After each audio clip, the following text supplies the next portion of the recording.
नमस्कार दोस्तों, अगर आप सवेरे बेड से उठते हो और फिर चलते हो और आपके एड़ियों में बहुत ज़्यादा दर्द हो तो आपको हील स्प्यूर हो सकता है। और मैं आज इसी के बारे में बात करूंगा और इसकी होम्योपैथिक मेडिसिन के बारे में आपको बताऊंगा। तो मैं डॉक्टर विक्रम, आपका मेरे चैनल में बहुत बहुत स्वागत है। तो चलिए शुरू करते हैं।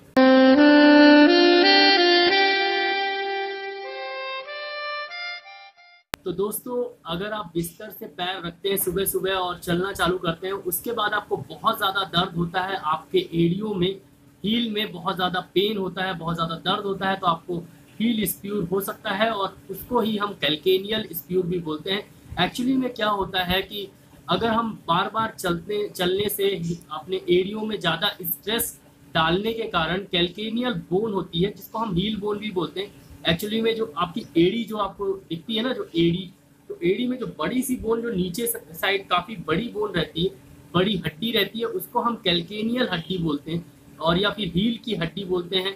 आप एड़ी की हड्डी भी बोल सकते हैं। तो उस हड्डी में क्या होता है कि स्प्यूर नुमा एक शेप बाहर निकल आता है।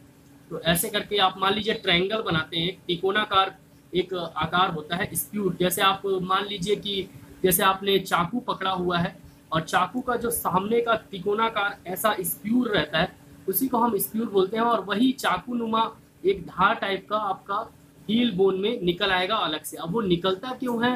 वो निकलता इसलिए है अलग से बाहर कि हम बार बार चलते हैं और बार बार उसमें स्ट्रेस लगता है, बार बार उसमें दबाव महसूस होता है, और दबाव महसूस होने के कारण बार बार वो हड्डी हल्की सी छिलती है, फिर हल्की सी ठीक हो जाती है, फिर हल्की सी छिलती है। बार बार ऐसा होने के कारण, बार बार स्ट्रेस लगने के कारण वो हड्डी हल्की सी ओवर ग्रोथ हो जाती है, हल्की सी बढ़ जाती है और वो स्प्यूर फॉर्म में आ जाती है। तो जब शुरुआत में बढ़ती है तो आपको कोई भी प्रॉब्लम नहीं होती, मतलब चलने फिरने में कोई भी दिक्कत नहीं होती। लेकिन जब वो स्प्यूर फॉर्म में हो जाती है, जब वो निकोना, उसमें तिकोना आकार जो आ जाता है, मैंने जो बताया आपको स्प्यूर फॉर्म, में वीडियो में एक आपको फोटो लगा के भी दिखा दूंगा तो समझ में आएगा।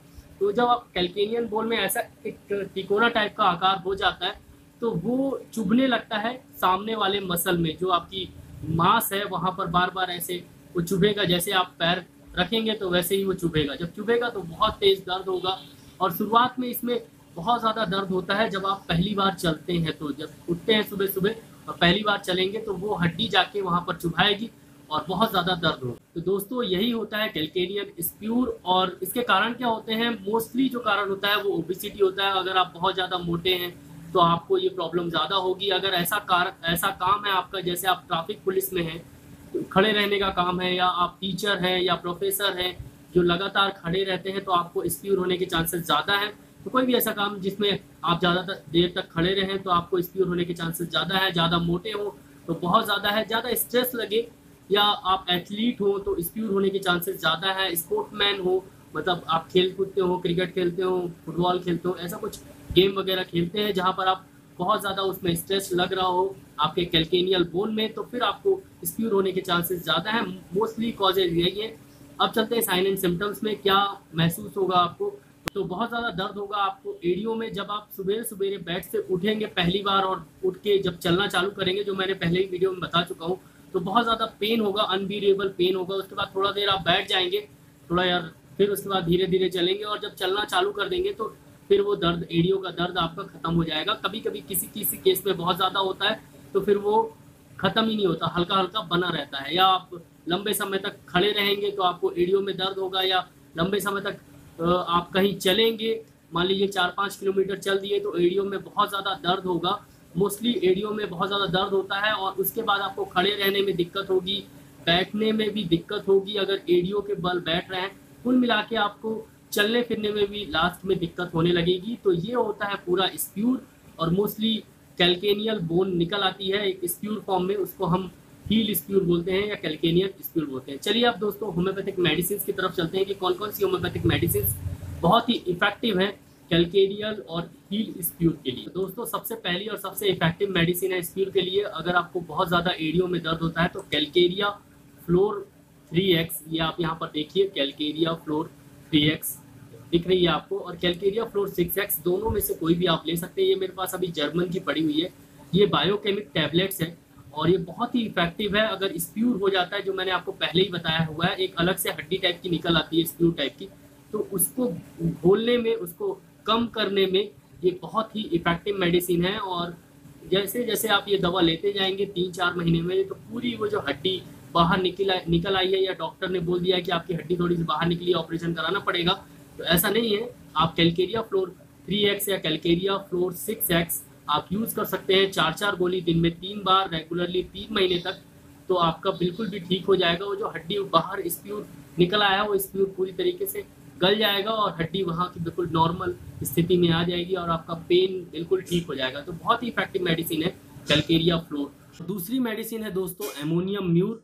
एमोनियम म्यूर अगर आपको हील स्प्यूर होता है, अगर आपको एडियो में बहुत ज़्यादा दर्द रहता है, तो बहुत ही इफेक्टिव मेडिसिन है। मैंने काफ़ी लोगों को दिया है। इसमें क्या होता है कि दर्द बहुत ज़्यादा रहता है और जब आप पहली बार चलेंगे तो बहुत ज़्यादा आपको दर्द महसूस होगा और बहुत ही अच्छे रिजल्ट्स हैं एमोनियम म्यूर के। तो एमोनियम म्यूर आपको 30 पोटेंसी में 2 बूंद सुबह 2 बूंद शाम को ले लीजिए और साथ में कैलकेरिया फ्लोर 6x या 3x 4-4 गोली दिन में 3 बार ले लीजिए। उसके अलावा एक मेडिसिन आती है रक्सटॉक्स 30 और उसमें आप रक्सटॉक्स 30 के साथ रूटा 30 भी मिला लीजिएगा। दोनों को आधे आधे में मिला लीजिएगा, डाइल्यूशन ले लीजिएगा रक्सटॉक्स 30 का। मान लीजिए फॉर एग्जांपल बता देता हूँ, तो जैसे ये रक्सटॉक्स 30 है और ये रूटा 30, तो इन दोनों को एक आधे उसमें मिला के आप रक्सटॉक्स 30 और रूटा 30 को मिला के आप 2-2 बूंद दिन में 3 बार लेंगे, तो ये भी हील स्प्यूर के लिए बहुत ही इफेक्टिव मेडिसिन है। तो आपको कैलकेरिया फ्लोर 6x 4-4 गोली दिन में 3 बार, एमोनियम म्यूर 30 2-2 बूंद दिन में 3 बार और रक्सटॉक्स 30 और रूटा 30 दोनों को मिला के 2-2 बूंद दिन में 3 बार लेना है। ये 3 दवा बहुत ही इफेक्टिव है स्प्यूर के लिए। अगर आप 3 महीने तक लेंगे तो आपकी हड्डी जो है वो धीरे धीरे गल जाएगी और उसके बाद आपका पेन जो है वो रक्सटॉक्स और रूटा और एमोनियम म्यूर से ठीक हो जाएगा। तो प्रॉब्लम पूरी तरीके से हील, आपको जो हील में स्प्यूर है वो पूरी तरीके से ठीक हो जाएगा। ये होम्योपैथी की बहुत ही अच्छी मेडिसिन है। अगर आपको बहुत ज़्यादा दर्द हो रहा है, अनबीरेबल पेन हो रहा है और आपको ऐसा लग रहा है जैसे पेन किलर खाना पड़ेगा, तो आप उस पेन किलर को ना खा के आप कोलोसिंथ मदर टिंचर और बेलाडोना मदर टिंचर और कैमोमिला मदर टिंचर, ये तीनों को बराबर बराबर मात्रा में 30 ml फाइल में मिलवा लीजिएगा होम्योपैथिक शॉप में जाके, और उसको फिर आप 20-20 बूंद दिन में 3 बार लीजिएगा। Colocynth mother tincture, belladonna mother tincture और कैमोमिला मदर टिंचर, ये तीनों को बराबर बराबर मात्रा में 30 ml फाइल में मिलवा लीजिएगा और 20 बूंद आधे कप पानी में दिन में 3 बार इसको पीना है। तो जैसे ही आपका दर्द ठीक हो जाएगा तो इसको पीना बंद कर देना है। बाकी एमोनियम म्यूर, रक्सटॉक्स 30 और रूटा 30 आप लीजिएगा और साथ में कैलकेरिया फ्लोर बहुत ही इफेक्टिव मेडिसिन है।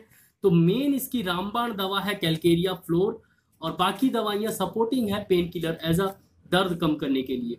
तो आपको कैलकेरिया फ्लोर से पूरी तरीके से ठीक हो जाएगा और साथ में जो आपकी रक्सटॉक्स, रूटा और एमोनियम म्यूर है और जो मैंने कोलोसिंथ और बेलाडोना और कैमोमिला मदर टिंचर बताया है, इससे आपको दर्द बिल्कुल ठीक हो जाएगा दोस्तों।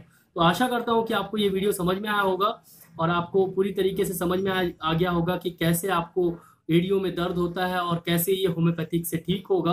और होम्योपैथिक मेडिसिन सभी होम्योपैथिक शॉप में आपको अवेलेबल है। अच्छे होम्योपैथिक शॉप में जाइए, WSI, SBL या डॉक्टर रैकबैक की मदर टिंचर या जो भी मैंने मेडिसिन बताई है वो लीजिए, तो आपको बहुत ही इफेक्टिव रहेंगी। और पैक्ड मेडिसिन लीजिएगा, खुले में मेडिसिन मत लीजिएगा, क्योंकि खुले में लेने से आपका ही उसके कौन क्या दे दे, क्या भरोसा। तो आप पैक्ड लीजिएगा। तो बस इतना ही है आज के वीडियो में। आशा करता हूँ कि आपको ये वीडियो अच्छा लगा हो। अगर अच्छा लगा हो दोस्तों तो प्लीज़ लाइक का बटन नीचे दिया गया है, तो लाइक का बटन दबाना बिल्कुल मत भूलिए। तो उसके बगल में एक रेड कलर का सब्सक्राइब का बटन है, तो अभी तक अगर आपने सब्सक्राइब नहीं किया है मेरे चैनल को तो सब्सक्राइब कर लीजिए और उसके बगल में एक बेल आइकन है तो उसको भी दबा दीजिए, क्योंकि मैं ऐसे ही वीडियोज़ लाता रहता हूँ डिसीज़ रिलेटेड, होम्योपैथिक रिलेटेड बहुत सारी। और लाइव क्लिनिक के लिए में भी आना है, मुझसे कुछ सवाल करना है होम्योपैथिक रिलेटेड या आपको कोई प्रॉब्लम है, तो आप नोटिफिकेशन के लिए बेल आइकन दबाना बिल्कुल मत भूलिएगा सब्सक्राइब करने के बाद। तो सब्सक्राइब कर दीजिए और कोई भी प्रॉब्लम हो तो मेरे चैनल में जाके आप डिसीज वाइज देख सकते हैं कि कौन कौन सी बीमारी के लिए क्या क्या होम्योपैथिक मेडिसिन हैं और काफ़ी लोगों को आराम मिला है। और फिर उसमें कमेंट भी कर सकते हैं कि आपको आराम मिला है कि नहीं मिला, क्या है आपको प्रॉब्लम, तो मैं उसका आंसर भी दे दूंगा। तो लाइक करना, शेयर करना और सब्सक्राइब करना बिल्कुल मत भूलिएगा। आज के लिए बस इतना ही। जय हिंद, जय भारत। कल फिर मिलते हैं।